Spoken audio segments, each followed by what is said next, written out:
약한 입은 이마트 주식 관련 이야기 세 번째 이야기입니다. 지난 이야기에서 양도와 증여는 세금 면에서 동일하다는 얘기를 드렸었고요. 그 다음 이어지는 얘기에서 양도와 증여가 세금은 동일하지만 양도를 하면 현금 활용 방안이 다양해진다. 그래서 개인적으로는 세대 생략 증여일 가능성이 높다는 얘기 드렸습니다. 근데 이 모든 게 다 주가 하락 덕분에 가능했다라는 얘기 드리면서 이마트 주가가 여기서 어떻게 움직일지는 제가 예측할 수 없지만은 주가가 빠졌던 이유에 대해서 한번 설명드려 보도록 하겠습니다. 주가 하락 이유에 대해서 많은 사람들이 정영진이 경영을 못해서 그렇다, 무능이라고 이거 관련된 영상들도 상당히 많이 올라와 있는데요. 저는 개인적으로 정영진 경영 무능은 한 10% 정도의 비중밖에 차지 안 한다고 생각을 합니다. 가장 큰 거는 사실 쿠팡이나 네이버 등 이커머스의 성장이 가장 크다고 봐요. 저 40% 정도 차지하는데 이게 우리가 인터넷 세대들이 겪었겠지만은 시장 변화 속도가 너무나 빨랐어요. 사실 네이버가 20년 전만 하더라도 이렇게 큰 기업이 될 거라고는 아무도 생각 못 했거든요.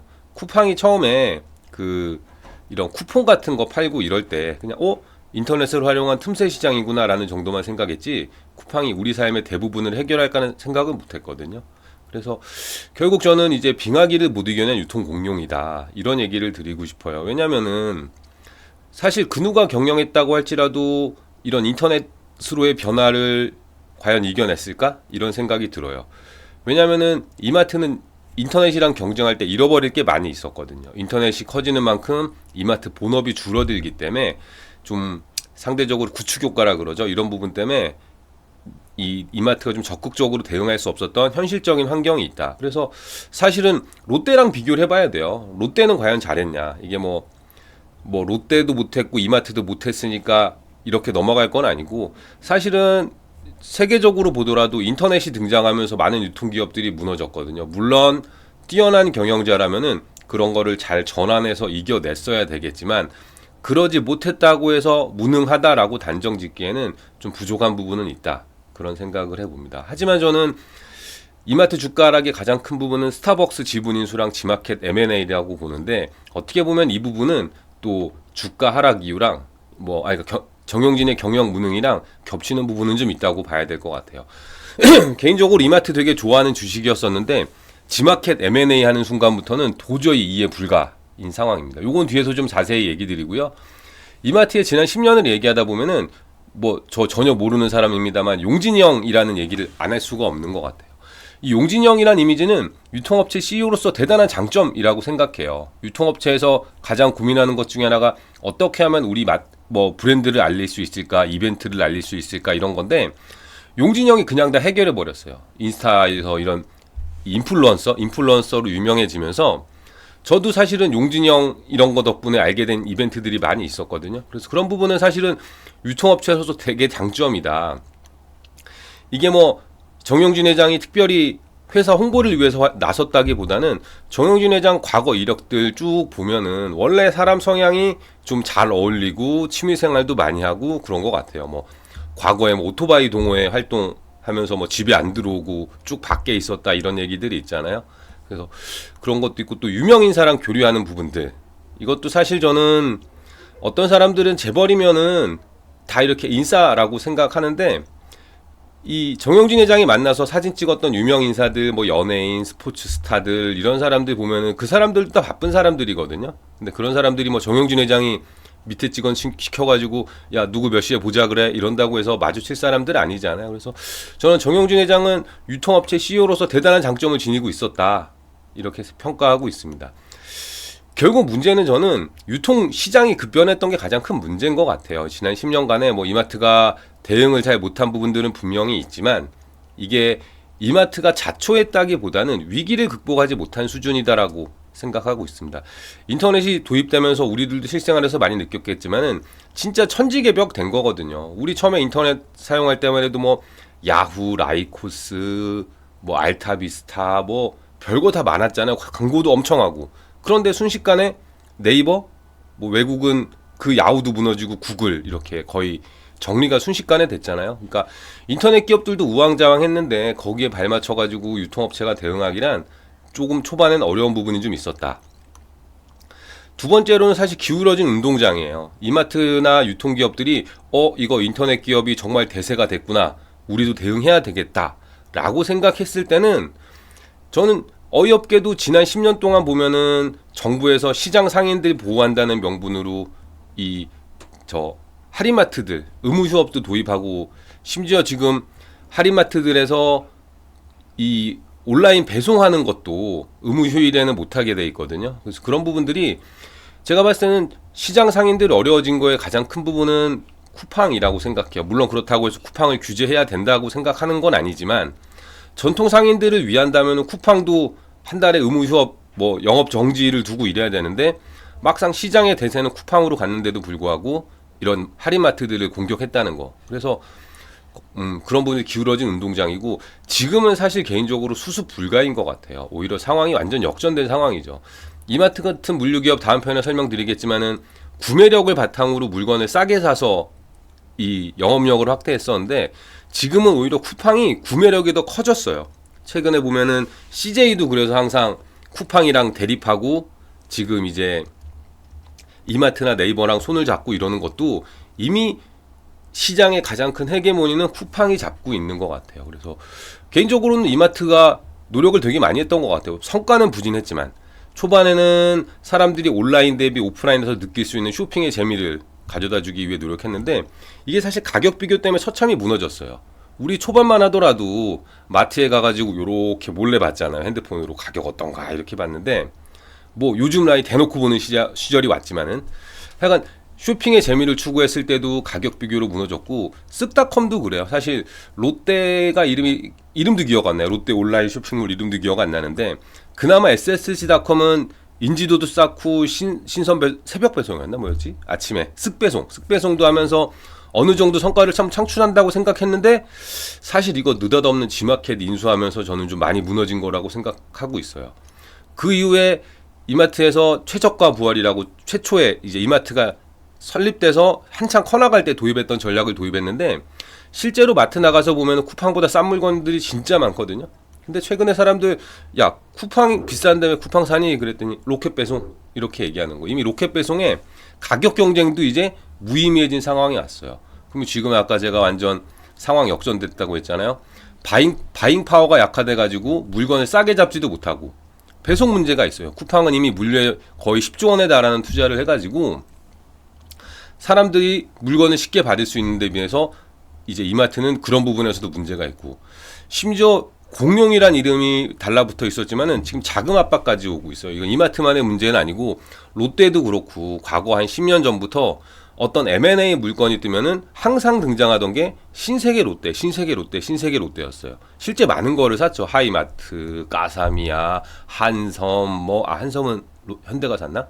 하여간 엄청나게 많은 한샘을 샀구나, 롯데가. 엄청나게 많은 브랜드들을 이마트와 롯데가 인수해왔는데, 최근에는 셀러가 된 것 같아요. 지금 롯데도 유동성 위기 오면서 이것저것 팔고, 이번에 이마트도 G마켓을 매각한 건 아니지만 형태로 보자면 사업 철수니까 비슷한 부분이라고 볼 수 있거든요. 그래서 뭐 부동산 부자라고 하지만 최근에 뭐 부동산도 잘 안 팔린다고 하고, 그래서 힘든 상황이 왔다. 그래서 이런 부분들에 대해서 개인적으로는 좀 정용진 입장에서 변명해주고 싶은 게 있어요. 잘 될 뻔했지만 2% 부족했다.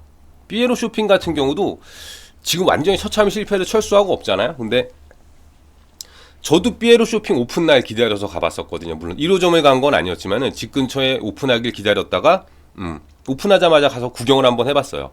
정영진 입장에서 모객은 성공했다는 거예요. 대표가 뭐 새로 런칭하는 브랜드나 상품에 대해서 모객까지만 성공하고 뭐 잘 팔면 좋겠지만은 일단 모객은 성공했고, 전 개인적으로 가볼만 했었던 것 같아요. 저는 이제 일본에 그 베꼈다는 돈키호테인가 뭐지? 그걸 안 가봤었던지라 그냥 삐에로 쇼핑 한번 가볼만 했던 것 같아요. 솔직히 얘기해서 쇼핑까지 뭐 해야 될 건지는 모르겠지만은 일단 가볼만 했다. 그러면 사실 대표로서 할 역할은 다 하지 않았었나 생각하고요. 실패 사례로 꼽히는 일렉트로마트도 사실 저는 뭐 실패까지는 모르겠어요. 지금도 매장들 여기저기 있고 저도 뭐 가끔 가서 쇼핑하지만은 이게 회사 입장에서 수지가 안 맞는 건데, 이것도 하이마트랑 한번 비교해 보면 될 것 같아요. 롯데는 하이마트랑 이제 일렉트로마트랑 겹치는 사업이잖아요. 롯데는 인수가 1.25조 원을 썼어요. 65% 인수하는데. 근데 지금 하이마트 시가총액 1,800억이거든요. 열토막 난 거예요. 열토막 났으면은 롯데 기준으로 하이마트에 투자한 거에서 1조 원 이상 손해봤다는 얘기거든요. 그러면은 이마트 입장에서 일렉트로마트 해가지고 1조 손해본 건 아니잖아요. 그렇다면은 뭐 롯데에 비교해서도 그렇고 정용진 입장에서는 해볼 만큼 했다. 스타컴도 알아요. 뭐 지금 잘 안 되는 건 알지만은 사람들이 다 알잖아요. 안 쓰는 게 문제지. 이런 거 보면 정용진 입장에서는 내가 이 정도 기획하고 홍보했으면 밑에 직원들이 좀 사람들이 잘 살 수 있게끔 만들어줬으면 좋겠다라고 생각할 수도 있을 것 같아요. 뭐 이런 부분에서 물론 이런 것 또한 전 경영 능력이라고 보거든요.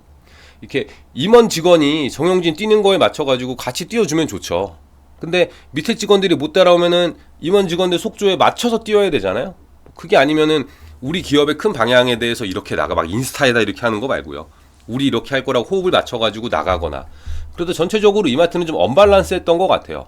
언밸런스한 부분 중에서도 정용진 회장이 롯데에 비해 달랐던 거는 변화 시도를 계속했던 것 같아요. 저는 과감하게 접근했고요. 그냥 단순히 우리 뭘 좀 바꾸자라기보다는 삐에로 쇼핑도 그렇고 여러 가지 아구단 인수도 그렇고 뭐 성공했다는 얘기라는 건 아니고 접근하는 방식에 있어서 살짝 미세하게 조정하는 게 아니라 뭔가 결정하면은 크게 접근했다. 그리고 뭐 엄청난 노력도 한 것 같아요. 근데 이런 노력들이 쭉 흘러오다가 제가 가장 문제를 생각했던 거는 사실 스타벅스 지분 인수하면서부터예요. 이거는 이제 밑에 직원들 탓할 수가 없거든요. 스타벅스 지분 인수하거나 지마켓 인수하는 거 뭐 기한을 밑에서 올렸을 수는 있겠죠. 근데 최종 의사결정권자가 정용진이었잖아요. 다른 문제는 정용진이 결정하고 밑에 사람들이 실무를 담당했다면은 이런 지분 인수나 M&A 같은 경우에는 밑에서 뭔가 안을 올렸을 때 이걸 전체적으로 보고 정용진이 사인하면서 끝난 일이잖아요. 그래서 저는 스타벅스 지분 인수를 어떤 사람들은 그건 잘한 거 아닌가? 이런 생각들을 하는 사람들이 있는데 저는 스타벅스 지분 인수부터 이마트가 좀 틀어졌다라고 보고 있습니다. 이게 이제 BCG 매트릭스라고 대학교 때 배우는 건데 요거로 간단하게 한번 설명을 드릴게요. 이 보스턴 컨설팅 그룹에서 사업을 네 가지로 구분해 본 거예요. 시장 성장률이 높고 낮은 거, 그리고 시장 점유율이 높고 낮은 거, 이렇게 해서 뭐 라이징 스타, 캐시카우, 물음표에다가 왜 개를 여기다 갖다 놨는지 모르겠는데 뭐 짓는다고 여기 갖다 놓은 것 같은데 이렇게 분류해놓고 이런 사업들의 특징을 적어놨어요. 특징을 적어놓은 게 물음표인 사업은 그러니까 성장률은 높은데 우리가 거기서 자리를 차지하지 못하고 있는 거. SSC닷컴 같은 경우가 그렇겠죠. 이런 데는 과감히 투자해서 확대를 하거나 철수를 하거나 그러면은 스타벅스 같은 경우에는 캐시카우라고 볼 수 있거든요. 현상 유지하는 거예요. 들어오는 돈을 가지고. 물론 스타처럼 성장성도 높은 사업에 점유율도 높은 사업이라 그러면 엄청 좋겠죠. 근데 이제 이거를 이 보스턴 컨설팅들이 하나 더 나가서 자금 흐름이 어떻게 돼야 되는지를 적어놨어요. 자금 흐름은 캐시카우에서 벌어들이는 돈을 성장은 높지만 점유율이 낮은 사업에 투자를 해서 이 사업을 성장이 높은데 점유율도 높게 끌어올려라. 이렇게 라이징 스타로 만들고 라이징 스타도 잘 관리를 해서 성장률이 낮아지더라도 안정적으로 수입을 벌어들여서 사업 구조가 이렇게 돌게끔 만들라는 거예요. 그래서 이걸 뭐 이마트 그룹에 비유하자면은 스타벅스 돈이 스타컴으로 갔어야 돼요. 이렇게 됐어야 되는데 스타벅스의 돈이 이마트의 돈이 스타벅스로 갔잖아요. 그리고 이마트의 돈이 생뚱맞게 지마켓으로 가버렸어요. 그럼 어떤 결과가 나왔냐면은 이마트, 지마켓, 스타컴 모두 지금 성장률도 낮고 점유율도 낮은 상황에 와 있는 거예요. 그래서 저는 이런 문제는 정용진의 문제다. 그래서 또 스타벅스에도 좀 더 얘기 드리자면은 왜 사람들 아직까지도 그래도 스타벅스 투자할 만한 거 아닌가라고 생각할 수 있는데 스타벅스에는 이마트가 거의 한 30년 전쯤에 50% 지분을 취득하는데 100억 원을 투자했어요. 100억 원을 투자했던 사업이 사람들이 스타벅스를 다 알잖아요. 잘 되고 너무 잘 돼서 지금까지 온 거예요. 근데 이거의 지분 17.5%를 추가하는데 거의 5천억이란 돈을 들여요. 회사 가치를 2.7조 정도로 평가한 거거든요. 근데 이 투자 결과가 어떠냐? 작년에 배당금을 717억 받았어요. 엄청난 돈이죠. 엄청난 돈이에요. 717억 되게 크다고 볼 수 있는데 이게 오버페이스예요. 스타벅스의 배당 성향이 100% 이상이에요. 배당 성향이 100% 이상이라는 얘기는 스타벅스가 벌어들이는 돈 이상으로 배당금을 했다는 거예요. 배당 성향을 100% 이상으로 유지했음에도 불구하고 이 717억 중에서 이 50%는 원래 갖고 있던 거잖아요. 그럼 17.5%를 추가로 산 대가로 받은 배당금은 186억 원이에요. 투자금 대비해서 보자면은 4% 수익을 얻은 거죠. 그것도 배당 성향 100% 이상을 유지했을 때. 그래서 저는 개인적으로 이 투자부터가 이마트 그룹이 써야 될 소중한 돈 5천억이 엉뚱한 데로 투자됐다. 이런 생각을 하고 퀘스천을 가지고 있다가 지마켓 인수 얘기를 듣고서는 이거는 뭐 저는 상상을 할 수가 없는 얘기였어요. 지마켓 인수 루머가 떴을 때부터 설마 이랬는데 그걸 진짜 인수하더라고요. 스타벅스가 캐시카우에 대한 투자라면 저는 지마켓은 개에 대한 투자예요. 진짜 아까 얘기한 대로 성장률도 낮고 점유율도 낮고 여기에다가 이렇게 큰 돈을 투자했다는 거는 저는 진짜 이해할 수가 없어요. 나름대로 지마켓이 오픈마켓이니까 SSD닷컴은 직매입 직배송이잖아요. 근데 쿠팡은 지금 직매입 직배송으로 시작해서 오픈마켓까지 하고 있거든요. 그러니까 쿠팡을 견제하기 위한 목적인 건 알겠는데 사실 시장의 경쟁은 당시 배송이었어요. 어떻게 배송을 하는지에 대해서. 근데 인수한 지마켓은 가장 부족한 게 배송 능력이었고 쓱닷컴에 필요한 것도 배송 투자였고 근데 돈은 이베이로 가버린 거예요. 돈이 뭐 배송에 투자할 돈이 있어야 되는데 네, 그런 부분에서 저는 정영진 회장이 이런 지마켓 인수나 스타벅스 지분 인수는 정말 잘못했던 거다. 이로 인한 주가 하락이 있었다고 보고요. 지금 최근에 정영진 회장 이슈되는 거는 트럼프 만나러 간 거잖아요. 전 이런 부분이 정영진 회장의 가장 큰 단점 같아요. 이런 인맥을 활용하는 거는 엄청나게 강하고 관계가 되게 끈끈해야 돼요. 둘이 뭉쳤을 때 엄청나게 강한 효과를 내면서도 이게 끈끈하게 이어질 수 있게 해야 되는 게 인맥의 활용이거든요. 근데 좀 이따 설명드리겠지만은 트럼프랑 만나서 과연 뭐를 얼마나 강하고 끈끈하게 유지할 수 있을지 잘 모르겠어요.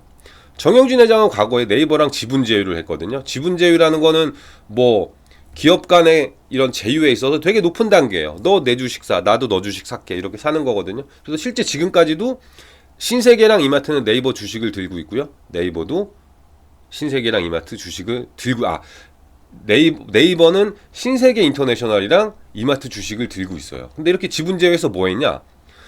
저는 그때도 이해가 안 갔지만은 네이버랑 지분 제휴해서 지마켓 공동 인수를 추진만 했어요.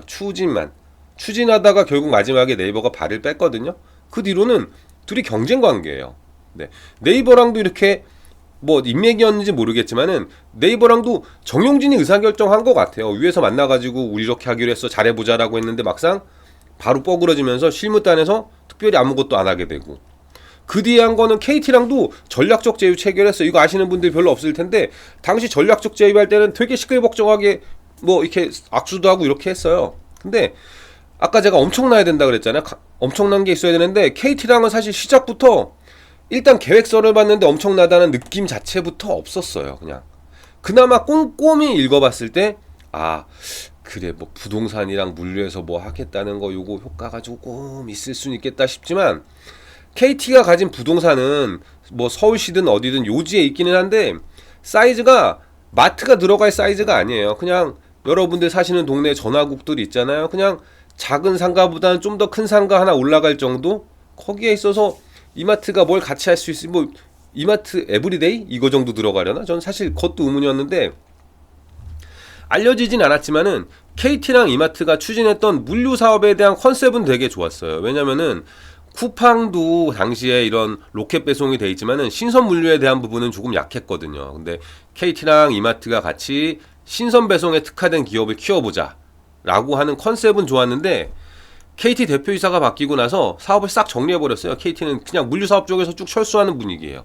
그러니까 이게 아까 제가 엄청 강하고 끈끈해야 된다 그랬잖아요. KT 같은 공기업이랑 전략적 제휴를 해봤자 대표이사 바뀌면 그냥 물 건너가는 거예요. 그래서 그런 부분에서 저는 좀 뜬금없었던 것 같고 최근에는 혈연관계인 CJ랑 뭉쳤어요. 근데 이것도 사실 저는 취지는 되게 좋아요. CJ는 쿠팡이랑 적대적이었고 CJ 대한통운이라는 물류회사를 가지고 있고 그런 부분에서 또 CJ랑 이마트랑은 서로 사촌관계잖아요. 그런 부분에서 강할 수도 있고 끈끈할 수도 있다는 생각은 해요. 근데 CJ는 네이버랑도 지분 제휴를 했거든요.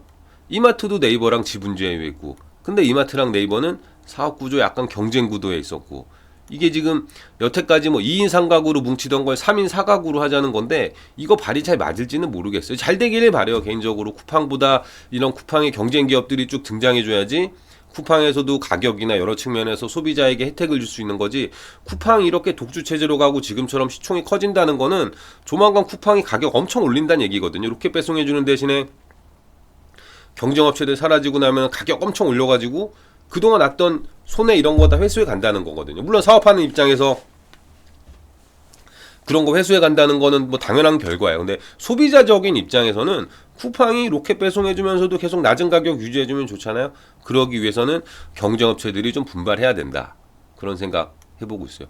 그런 부분에서 트럼프랑 만나는 정영진은 사실 트럼프가 이마트에게 뭘 강하게 해줄 수 있을지는 모르겠고, 또 어차피 트럼프도 임기 끝나면은 떠날 거잖아요. 그러면은 소비재 기업인 이마트에서 트럼프 임기 동안에 뭐 하나 쏙 뽑아 먹어서 해야 되는데 과연 그런 사업 시너지를 낼 수 있을까라고 보면 상당히 저는 퀘스천이에요.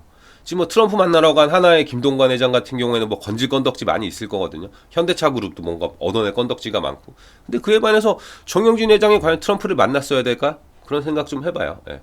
그리고 이제 위대한 작품이라고 이제 다음 얘기인데요. 그 알리익스프레스랑 합작법인을 설립했잖아요.